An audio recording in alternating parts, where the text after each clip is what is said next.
Donc le levier, enfin, le 12e levier, hein, donc l'avant-dernier, ça va être les relations presse et le communiqué de presse, tout simplement. On ne va pas s'attarder dessus, hein, c'est connu, c'est plus ou moins connu. Donc les bonnes pratiques, c'est quoi? C'est d'essayer de communiquer le bon message. Il faut être attractif et il faut diffuser l'information en fonction du message. Donc, c'est-à-dire s'il y a un événement particulier, c'est le moment de communiquer. Donc là, vous avez beaucoup de sites qui vous proposent en fait de mettre vos communiqués de presse et de les diffuser. Tout à fait. Voilà. Il peut y avoir certains sites de communiqués de presse qui sont blacklistés par Google, ça veut dire pour des Ouais, mauvaises pratiques de faire attention. référencement. Si vous mettez un article là-dessus, ben, ça va être l'effet boule de neige. Vous mettez votre article sur un site qui est de mauvaise qualité et forcément, vous allez ben, avoir également un lien rentrant de mauvaise qualité. Ça veut dire qu'un site pas bien vous fait une recommandation qui est forcément pas bien et vous acceptez de l'avoir.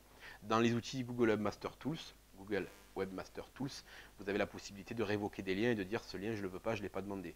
Dans Majestic SEO, on l'a vu tout à l'heure, vous allez pouvoir analyser vos backlinks, également dans SEMrush, vous allez pouvoir analyser vos backlinks, donc c'est à prendre en compte.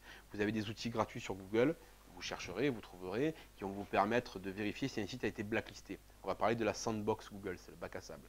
Donc il y a des sites qui permettent en ligne directement de mettre l'URL et de vérifier que le site n'est pas blacklisté. C'est arrivé, ça nous est arrivé. Il faut vérifier régulièrement aussi parce qu'un site peut être blacklisté d'un coup. Il faut savoir que si un site a des communiqués de presse qu'il a beaucoup de liens externes, le link juice, donc la qualité du lien va être diminuée. Donc c'est à considérer. Voilà. Il vaut mieux un bon article sur quelque chose qui est en relation avec votre activité, pertinent, fait par quelqu'un qui va écrire l'article ou le billet. Il n'est même pas obligatoire d'avoir un vrai backlink vers votre site. Hein. On peut simplement citer votre marque, par exemple lamaisondeslampes.com, sans faire le lien, ou la maison des lampes. Google va voir qu'on parle de vous à l'extérieur également, donc ça accorde de la notoriété sur votre nom. Exactement.